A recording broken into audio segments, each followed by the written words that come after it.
Hello dear students. आज हम पढ़ने वाले हैं अपनी grade 9 English NCERT book bee hive के चैप्टर नंबर 1 में दी हुई poem the road not taken. प्यारे बच्चों, इस पोयम को लिखा है रॉबर्ट फ्रॉस्ट ने, जो कि लिटरेचर के एक बहुत ही जाने माने नाम हैं। ये पोयम बहुत ज़्यादा फेमस है एंड ये ऑलमोस्ट सारी कंट्रीज में बच्चों के लिटरेचर में ज़रूर शामिल की जाती है। इस पोएम के जरिए एक बहुत खूबसूरत मैसेज भी देने की कोशिश की जाती है। तो इस पोएम को हम बिल्कुल लाइन बाय लाइन साथ में पढ़ेंगे और इसके मतलब को हम स्टैंजा बाय स्टैंजा बिल्कुल साथ में समझते चले जाएंगे। इस पोएम को आपको हिंदी में बहुत आसान शब्दों में समझाया जाएगा और फिर ये मूल रूप से क्या कहना चाहती है पोएम, इसका सारांश क्या है और ये क्या सिखाने की कोशिश की जाती है कर रही है, ये हम इस पोएम को पढ़ने के बाद साथ में जानेंगे। तो चलिए सबसे पहले हम स्टार्ट करते हैं एक इंट्रोडक्शन पढ़ना जिसमें हमें पोएट के बारे में कुछ बताया गया है। So the title of the poem is the road not taken. चलिए अब हम इस ब्लू बॉक्स में दी हुई डिस्क्रिप्शन को पढ़ते हैं। This well known poem is about making choices and the choices that shape us. तो ये जो वेल नोन पोएम है, ये जो बहुत ही फेमस पोएम है, ये है जिंदगी की चॉइसेस के बारे में, जिंदगी के चुनावों के बारे में कि हम क्या चीज चुनते हैं। हमारे पास बहुत सारी चॉइस होती है कि ये चुन लें या ये चुन लें या ये चुन लें। हम उनमें से क्या चीज चुनते हैं, उससे ही हमारी जिंदगी निर्धारित होती है कि हमारी जिंदगी आगे कैसी दिखने वाली है। Robert Frost is an American poet who rights simply but significantly about common ordinary experiences.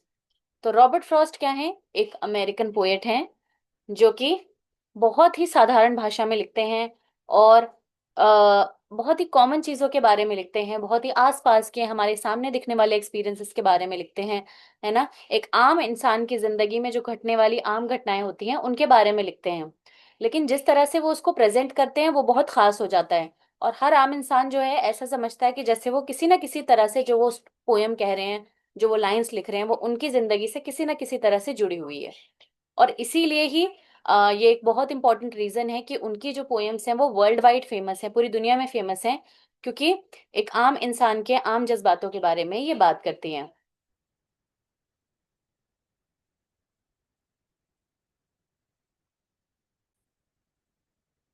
चलिए अब हम इस पोएम को साथ में पढ़ना शुरू करते हैं और साथ साथ ही में हम हर लाइन का मतलब भी समझते चले जाएंगे हिंदी में।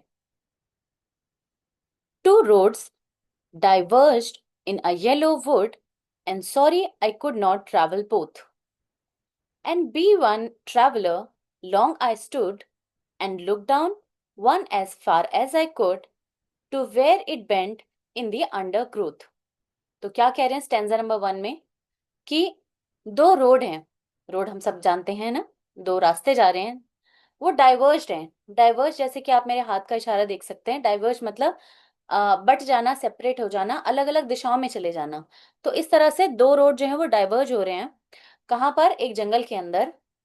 पर वो कह रहा है वो एक ट्रैवलर है और वो उसे एक रोड चुनना होगा, वो दोनों पर नहीं यात्रा कर सकता, है ना, क्योंकि एक रोड चल रहा था, अब वो रोड डाइवर्ज हो गया है, एक इधर चला गया, मान लो एक इधर चला गया, तो वो दोनों पर कैसे चल सकता है? उसे एक का चुनाव करना होगा, एक को चुनना होगा जिस पर वो चल के आगे जा सके।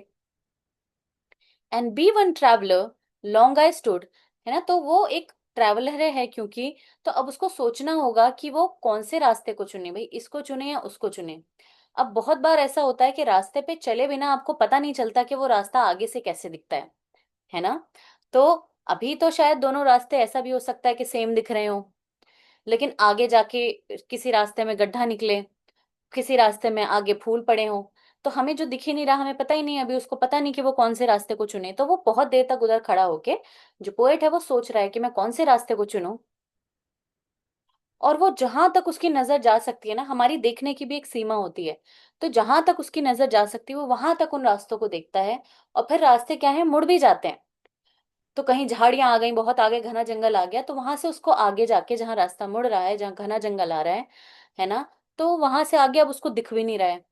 और अभी तक तो उसको रास्ते भी सिमिलर लग रहे हैं, तो वो कैसे चुनाव करे, कैसे चुने किस रास्ते पर आगे चलना चाहिए।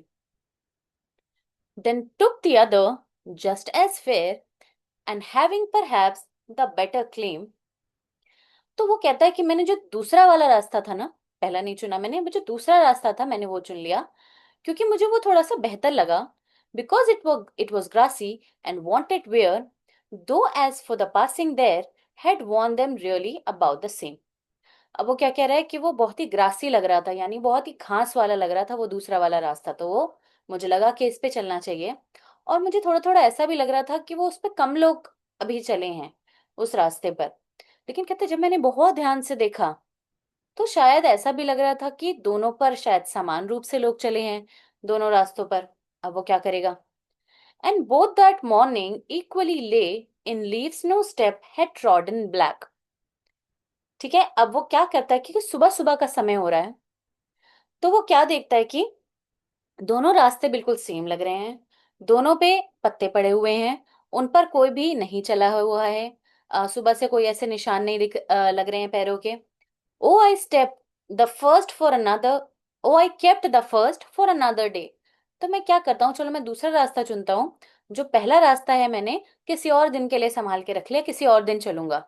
अब है बहुत important line, yet knowing how way leads on to way, I doubted if I should ever come back। लेकिन अब वो ये कह रहे हैं कि मैं ये भी बहुत अच्छे से जानता हूं कि जब हम एक रास्ता चुन लेते हैं तो एक रास्ता ही अपने आगे एक दूसरे रास्ते से जुड़ता है, रास्ते तो खत्म नहीं होते ना। ये रास्ता, दो रास्ते जा रहे थे, अब उसने ये चुन लिया, तो वापस इस रास्ते पे आने के लिए उसको इसी रास्ते पर वापस आना पड़ेगा। तो अब क्या है, वो कह रहा है ये मैं बहुत अच्छे से जानता हूँ कि जो मैंने एक रास्ता चुना है हमेशा रास्ते आगे आगे दूसरे रास्तों से जुड़ते रहते हैं। तो कहा तो था उसने कि मैंने पहले रास्ते को किसी और दिन के लिए रख लिया, लेकिन वो जानता है कि प्रैक्टिकली ऐसा पॉसिबल नहीं है। प्रैक्टिकली ऐसा पॉसिबल नहीं है क्योंकि उसको लगता है कि पता नहीं शायद इस रास्ते पे वो कभी वापस आ भी पाएगा या नहीं, जो पहला रास्ता वो छोड़ कर जा रहा है, दूसरे रास्ते को वो चुन रहा है। I shall be telling this with a sigh, somewhere ages and ages hence। कह रहे एक बार किसी दिन बहुत फ्यूचर में आगे जाके कुछ सालों बाद मैं ऐसे आह भर के साई लेके मैं कह रहा हूँगा, इसके बारे में मैं शायद बता रहा हूँगा सबको। Two roads diverged in a wood, ये वर्ल्ड फेमस लाइन्स है प्यारे बच्चों। ये आप बार बार सुनेंगे, एज अ कोट यूज की जाती है जिंदगी की चॉइसेस को लेके, जो अभी हम बात करेंगे इसके बारे में। So two roads diverged in a wood and I took the one less travelled by and that has made all the difference. तो ये जो लास्ट की तीन लाइनें हैं बहुत इंपॉर्टेंट हैं, बार बार कोट की जाती हैं। इसका मतलब है कि वो कह रहे हैं कि मैं एक दिन ना बहुत सालों बाद मैं कभी पे कहीं बैठा होऊंगा और मैं इसके बारे में सभी को बता रहा हूंगा कि एक बार मैं जंगल में था और दो रोड्स जा रहे थे और मैंने वो रोड चुना जो मुझे लगा जिसपे कम लोग चले हैं, और लेस ट्रैवल्ड बाय, जैसे कि वो कह रहे हैं, तो दो रोड जो सेपरेट हो गए थे, लेस ट्रैवल्ड बाय जो था जिसमें कम लोग चले थे, मैंने उस रोड को चुन लिया, है ना। और that has made all the difference, तो उसी ने मेरी जिंदगी में सारा डिफरेंस पैदा कर दिया, है ना, उसी ने मेरी जिंदगी को बहुत बेहतर बना दिया। तो अब ये तो था, हमने लाइन बाय लाइन एक्सप्लेनेशन पढ़ा कि एक कवि है, वो कहीं जंगल में जा रहा है, दो रोड्स डाइवर्ज हो रहे हैं, उनमें से जो लेस ट्रैवल्ड बाय था जिसपे कम लोग चले थे, वो उस पे चल के आगे की राह को अपना लेता है और उस पर चलता जाता है। वो कहता है उसी से मेरी जिंदगी में ये जो सारा चेंज आया उसी एक चॉइस की वजह से आया है। लेकिन अब इस ये जो उसकी जंगल की यात्रा है और जो रोड्स की बात बताई गई है, ये हमारी जिंदगी से किस तरह कनेक्टेड है, इसके बारे में बात करेंगे। तो एक इसका सार क्या है, एक सेंट्रल आइडिया क्या है इस पोएम का, उसके बारे में बात करेंगे। देखिए प्यारे बच्चों, इससे हमें ये बताने की कोशिश की गई है कि जिंदगी में हमेशा हमारे पास चॉइसेस होती हैं, है ना। एक अच्छी चॉइस है, एक थोड़ी कम अच्छी चॉइस है, एक उससे भी बहुत अच्छी कोई चॉइस है ना। बहुत सारी हमारे पास अलग अलग चॉइस होती हैं, कभी हमारे पास दो चॉइस होती हैं, कभी तो पांच चॉइस होती हैं।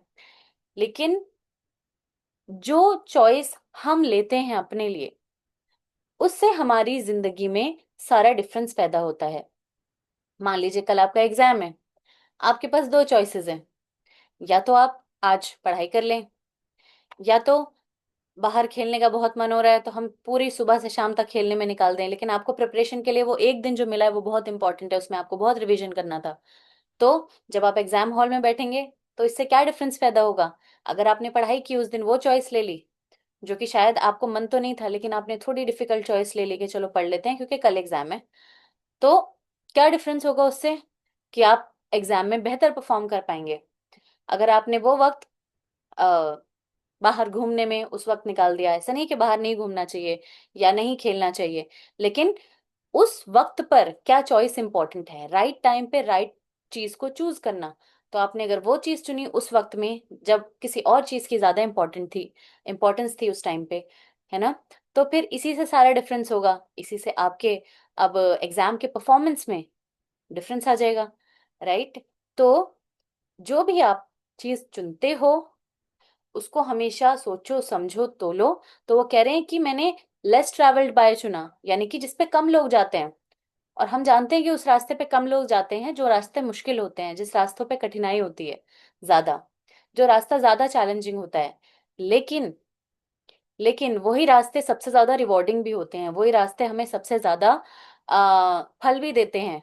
तो जो है, जैसे मेहनत हम जितनी ज्यादा करते हैं उतना ज्यादा हमें फल मिलता है। तो जो रास्ते हम डिफिकल्ट रास्ते अगर अपना रहे हैं, लेस ट्रैवल्ड बाय, जिन पे बहुत कम लोगों ने अटेम्प्ट भी किया है, ज्यादा लोग अटेम्प्ट ही नहीं करते डिफिकल्ट चीजों को, है ना, तो उस चीज से जो है वो सारा डिफरेंस जिंदगी में पैदा होता है।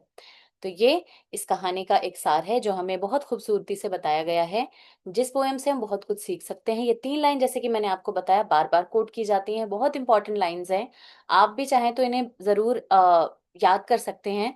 और आप भी अपनी जिंदगी की जब कोई चॉइसेस आपके सामने हो, कोई बहुत इजी लगे, कोई बहुत डिफिकल्ट लगे, आपको लगे कि इस रास्ते पे चलना तो मुश्किल है लेकिन इसका रिवॉर्ड जो है एट द एंड बहुत अच्छा है, तो हम उसको किस तरह से तोलें, ये इंडिविजुअल चॉइसेस के बारे में ये पोयम हमें सिखाती है कि हम अपने लिए जो चॉइसेस करते हैं वो हमारी जिंदगी में किस तरह से एक डिफरेंस लेके आती हैं, क्या उससे कुछ फर्क आता है हमारी जिंदगी में। So dear kids, I hope you understood the poem thoroughly. आपको बहुत अच्छे से पोएम समझ आई है, ऐसी मैं उम्मीद करती हूँ। और प्यारे बच्चों, ऐसी और एनसीईआरटी रिलेटेड इंफॉर्मेटिव वीडियोस के लिए आप इस चैनल को सब्सक्राइब कर सकते हैं। अगर आपको ये वीडियो पसंद आई तो ज़रूर लाइक का बटन दबाएं। Leave your comments below. आप अपनी चॉइसेस के बारे में बता सकते हैं या इस वीडियो के बारे में बता सकते हैं, या कोई इम्प्रूवमेंट, कोई सजेशंस आपके हैं तो उसके बारे में हम बता सकते हैं। आपके जो भी कमेंट्स आते हैं, we make sure that I reply to all of them, and they are very very encouraging. Thank you so much everyone जो भी कमेंट करते हैं और हमें बताते हैं कि आपको वीडियो कैसी लगी। Again don't forget to press the bell icon, जिससे कि आपके पास खुद ब खुद नेक्स्ट वीडियो पहुंच जाए और आपको उसको ढूंढने की जरूरत ना पड़े। All right dear kids, thank you so much for watching till the end. I will see you in the next video very, very soon. Till then, happy learning.